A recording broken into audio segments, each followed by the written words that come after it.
Alison, the online piano and the online violin tutor. Today I'm just going to give you a very quick kind of whistle-stop tour of the actual violin. Don't forget to check out my other video on how to hold the bow, how to hold the violin.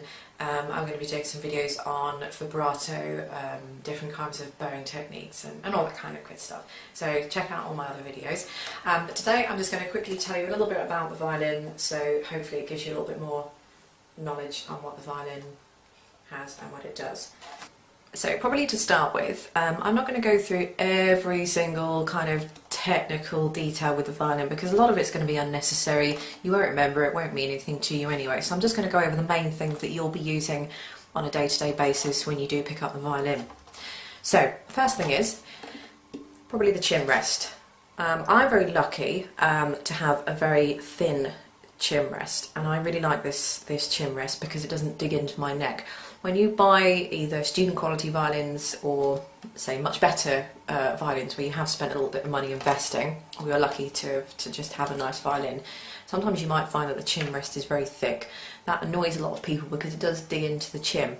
I've just changed my violin to this one about a year and a half ago, and when I bought this violin it had a much thicker chin rest. So I took this one off of my old violin when I part exchanged it and transferred it onto this one.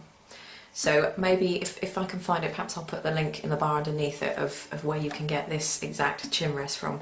They're not very expensive, I don't know, £5 something like that, but it's definitely worth doing. Okay, the next thing is a tailpiece.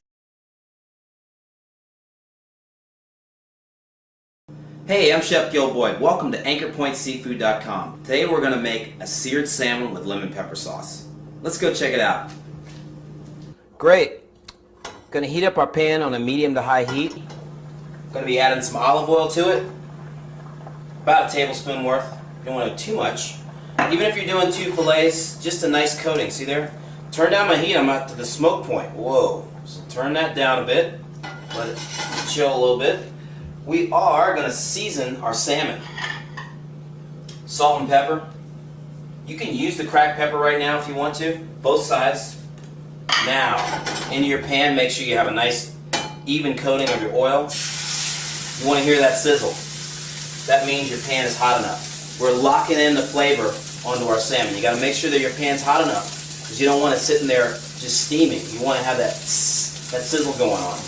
Don't move it around until it feels like it's going to come off easily, because we want to have a nice searing on one side and the other. We have the skin side up. This is the part that the skin was on in our fillet. That traditionally is up first and the other side is seared first. Probably going to take about 6 to 8 minutes on each side, depending on the thickness of your salmon. As you can see, my salmon has come off one side. I'm going to go on to the other side. Light golden brown is what we're looking for in our salmon. Some people out there, you might like your salmon medium rare. You might like it cooked all the way. One way you're going to be able to tell is to see the firmness on your salmon or any fish that you're cooking.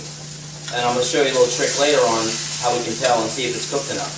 Sometimes you can take your ends, sear off your ends just a little bit with some tongs, making a nice neat package, and all that flavor is being seared in to our salmon. Anchor Point has great freshness in its product. Basically, it's coming off the boat and it's coming straight to you. Another way we're going to see if our salmon is done is we have a little bit of white coming out of the outside top of the salmon.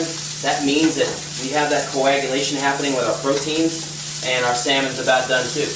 And sometimes you'll have it break up just slightly, and you'll see in there that it's pretty much cooked, but there's a little bit of opaque to it, ready to go. So I'm going to take that out.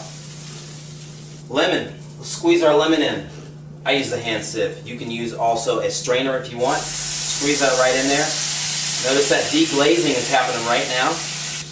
This acid takes the place of the white wine. That acid, of course, is what we call in deglazing. It's taken all that great, what we call fond or foundation from the bottom of our pan, which is all that flavor,